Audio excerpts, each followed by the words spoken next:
Hola a todos, les cuento que hoy tengo una charla bastante importante acerca del duelo que es compartida por la doctora Estrella Rojas y con todo el gusto, con el mayor de los gustos se las traje para que ustedes la puedan disfrutar y para que la puedan compartir con todas aquellas personas a las que ustedes consideren que deberían escucharla. Así que aquí les va con mucho respeto y con mucha emoción para que ustedes también la escuchen.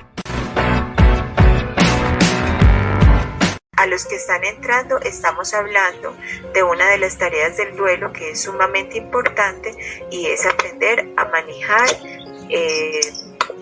las emociones. A medida que pasa el duelo van llegando muchas emociones, ¿cierto? Emociones que en ocasiones son como camufladas, como que uno dice esto no sé qué es, ¿cierto? Es algo que me pasa en el cuerpo, un vacío en el estómago, por ejemplo, o un ahogo en el pecho, o como si estuviera amarrada aquí en el cuello, pero no sé qué es, ¿cierto? Entonces hay que empezar por entender que las emociones hay que descubrirlas. Las emociones son sentires que nos acontecen a nosotros, en el alma, en el cuerpo, se instalan en alguna parte de nosotros, pero esas emociones hay que ponerles nombre, o sea, todo aquello que pasa por nuestro cuerpo, que no tiene una palabra, que no tiene un significado claro, es importante que nosotros lo pasemos, porque todo lo que es para nosotros conocido pasa por la palabra, lo que no es conocido no lo podemos nombrar. No, eso es me pasó algo como soñé una cosa tan extraña que yo no sé, como que no. Entonces, eso que yo no sé, que yo no paso por la palabra, me queda como un vacío muy grande, como una cosa muy difícil de agarrar y me puede angustiar. Así mismo es la emoción. Si yo no logro decir exactamente qué es esa emoción, me queda muy grande esa emoción. Bueno, vamos a empezar a hacer una diferencia entre el miedo, la angustia y el pánico, que son emociones que posiblemente se sientan en el duelo. ¿Listo? El miedo acontece cuando yo veo un peligro, por ejemplo, yo veo un perro que está salivando y que quiere morderme y me está haciendo fieros. Eso me genera miedo. Pero aún en el miedo yo tengo posibilidad de actuar, de salir corriendo, de hacer cosas. La angustia viene, yo siempre les hablo mucho de la angustia a ustedes.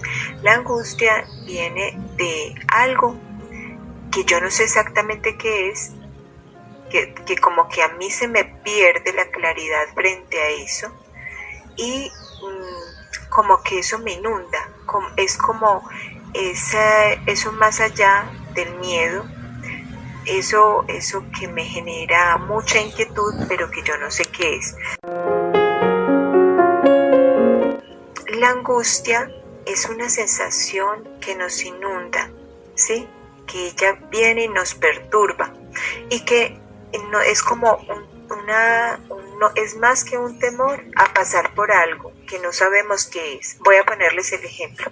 Cuando un niño va a dormir de vez primera en la noche solito, ahí habita la angustia, porque fíjese que dormir de vez primera solito en la cama es algo desconocido.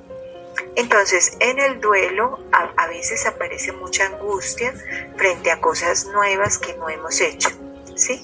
Como dormir solos, como tener que tomar decisiones solos, como tener que hacer la vida solo. Cuando nosotros caemos en cuenta, tengo que hacer la vida ya solo, ahí aparece la angustia. Pero la angustia tiene una característica y es que nos permite crear posibilidades. Entonces, cuando sentimos angustia, es como el niño que tiene que dormir solito. Él tiene que decidir en algún momento, decir, listo, yo voy a dormir solo. Entonces, cuando él decide dormir solo, empieza a crear una atmósfera nueva para él. Ya no de miedo, ya no de terror, ya no de ¿qué es esto tan raro que yo desconozco? Sino que ya él empieza, bueno, entonces deme mi cobijita, bueno, entonces deme mi peluchito, bueno, entonces déjeme la lucecita prendida. O sea, yo mismo armo una manera de habitar esa angustia y esa noche de una manera que yo sea capaz y que esto sea eficaz.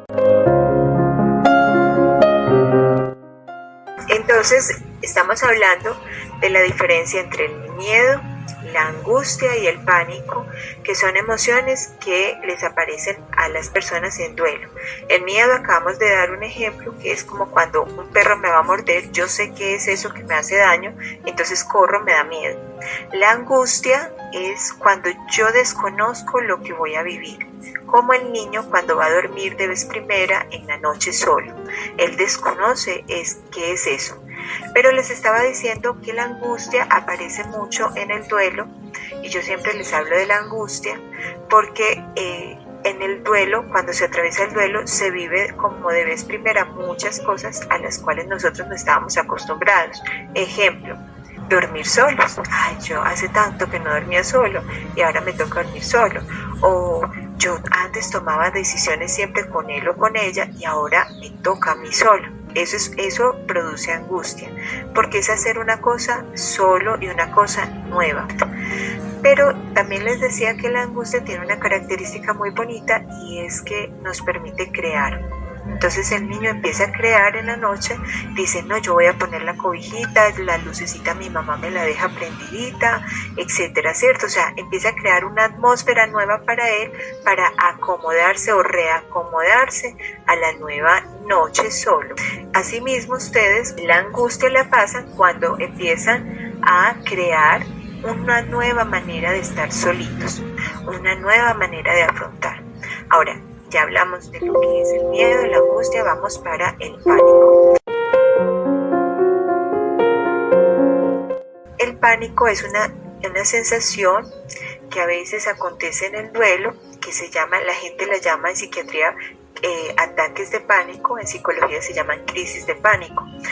Esas crisis de pánico dan mucho en el cuerpo, es como un ahogo, es como una sudoración, es como un desespero, como unas ganas de salir corriendo, como que yo ya no voy a ser capaz de vivir. Esas crisis de pánico son naturales, o sea, hacen parte de los procesos de duelo, no de todos, pero sí de algunos. Es una sensación de me siento indefenso, me siento sin suelo, me siento sin apoyo. Generalmente le acontece a las personas cuando se sienten muy solas, cuando se sienten como sueltas, como que, ¿y ahora de quién yo me voy a agarrar? ¿Y ahora quién me va a apoyar a mí? ¿Y ahora yo qué voy a hacer? Porque me quedé sin piso, porque posiblemente esa persona que se fue era muy importante, era el sostén. Sí, usted le había puesto una significación de sostén. Entonces eso suele pasar.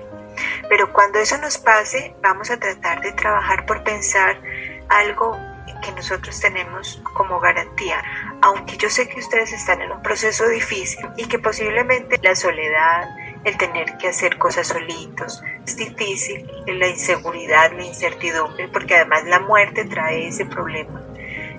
Que tal vez la gente del común no entiende, es que ustedes ya vivieron de frente la muerte, entonces para ustedes la muerte está más presente, hay más temor de que pase que ustedes queden como en peligro. Trate de pensar que ese pánico, eso que a veces puede dar esa crisis, es muy imaginaria, pero que usted a medida que respira, ¿cierto?, toma conciencia de su cuerpo, porque no es respirar. Cuando le dicen a uno en la crisis de pánico, respire, no es respirar como más desesperado, no, es lento, es una respiración lenta, pero es una respiración consciente, o sea, que usted siente que le entra el aire por su nariz, que usted siente su nariz. Cuando usted en la crisis de pánico hace ejercicios de respiración, lo que usted está haciendo es adueñarse otra vez de su cuerpo, porque en la crisis de pánico es como si usted no fuera dueño de usted. Entonces, ahí en la crisis de pánico hay que hacer ejercicios de respiración, sentir el aire cuando lo bota por la boca, cuando lo toma, y cuando lo inunda todo el cuerpo, y que usted logra sentir, sí, yo estoy aquí y no estoy solo, tengo a mi familia, me tengo a mí, la vida continúa.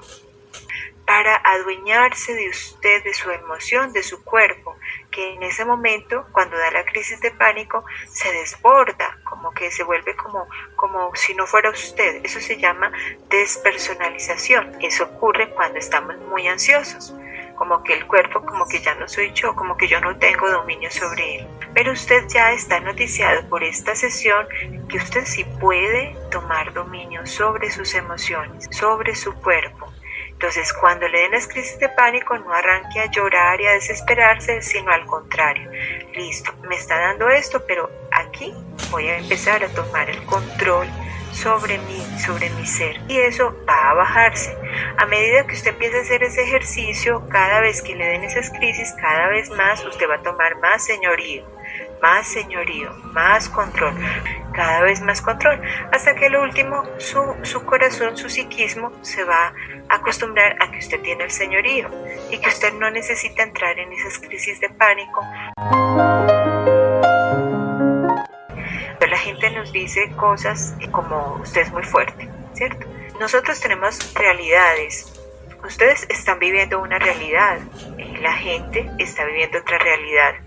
Y la gente habla de lo suyo, no desde lo del otro. Entonces es imposible que los demás puedan hablar desde lo de ustedes. Imposible, porque ellos no pueden habitar en el corazón de ustedes.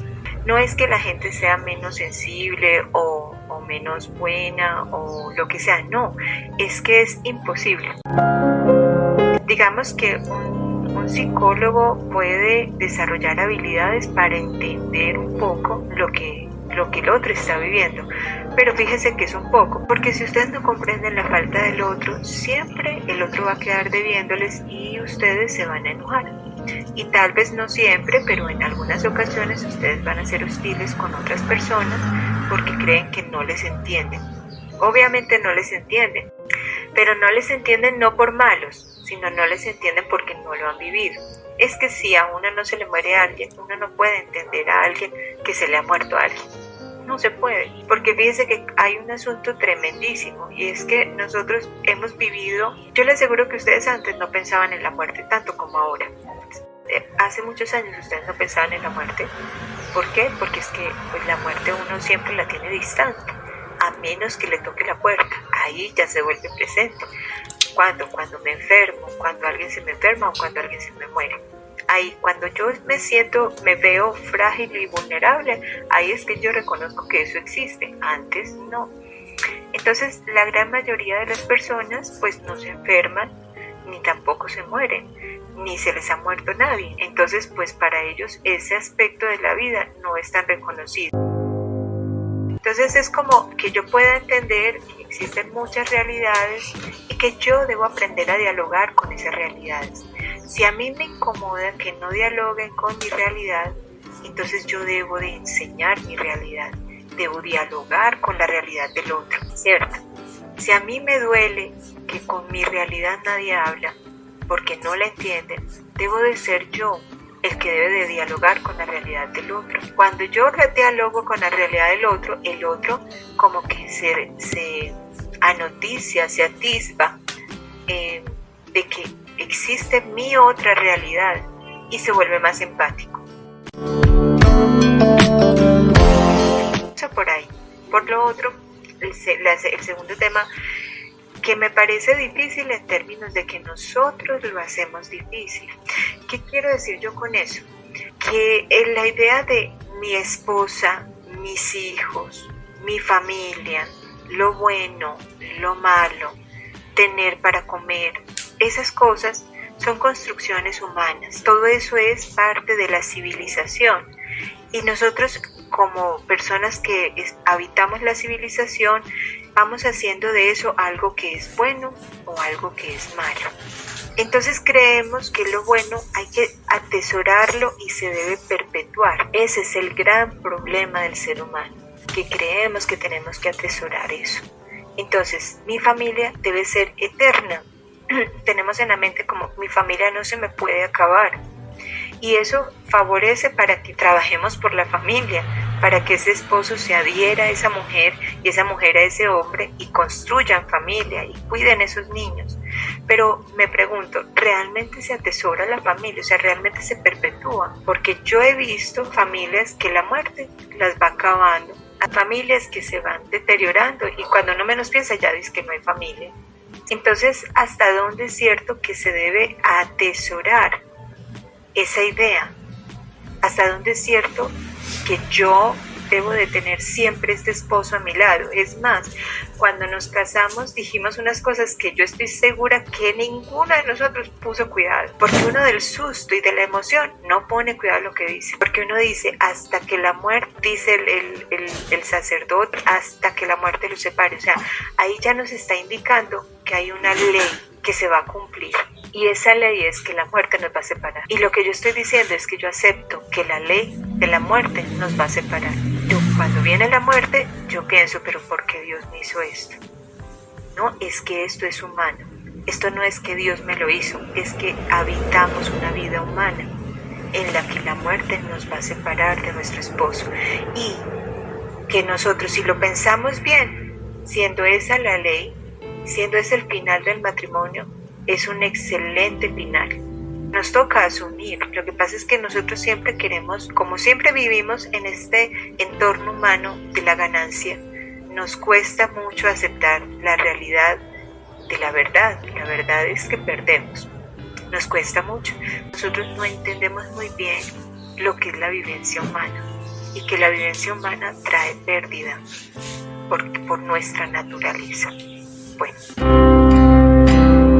porque el duelo tiene, como decir, vertientes. Usted puede desembocar, usted puede quedarse atrapado, como decir, en el duelo en diferentes situaciones. Y una es eso, quedarse amargadito, ¿cierto? Porque el amargado es esa persona que no acepta que perdió y que se quedó anclada en el dolor, pero es un dolor hostil. Y eso de no ser hostil con los demás, porque tal vez no nos damos cuenta, porque estamos como sumergidos en nuestra vivencia y tal vez no nos damos cuenta que el otro está recibiendo eso áspero, ¿cierto? Eso áspero que quisiéramos sacar de nosotros y lo ponemos al otro. De repente podemos contestar feo, mirar feo o hacer menosprecios al otro, ¿cierto? Entonces trabajar mucho sobre esa hostilidad, sobre eso, esa amargura, sanarla. A veces nos quejamos mucho del otro, puede ser que hay gente malintencionada. Fíjese que es ser humano es ser frágil, es ser egoísta, es tener malos sentimientos.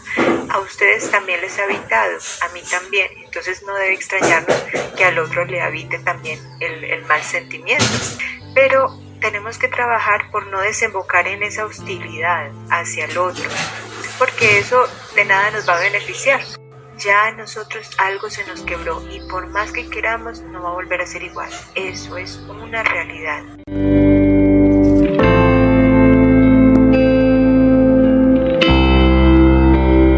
Así es el duelo. Así es tener que vivir después de la pérdida. Hay que estar llenos de chichones, de dolores, pero caminar, seguir adelante. Bueno. En la próxima sesión vamos a hablar de la segunda tarea del duelo. ¿Listo? En esta sesión hablamos de la recolocación o el reconocimiento de las emociones. En la próxima vamos a trabajar la segunda tarea. Bueno, un abrazo, los espero en 8 días a esta misma hora. Las emociones que podemos experimentar en un proceso doloroso como lo es el duelo ha sido precisamente este abrebocas con la doctora Estrella Rojas. Y les tengo una muy buena noticia, la tendremos también por aquí muy pronto, así que los invito para que continúen aquí muy pendientes en voz alta. Que tengan un feliz día, cuídense mucho.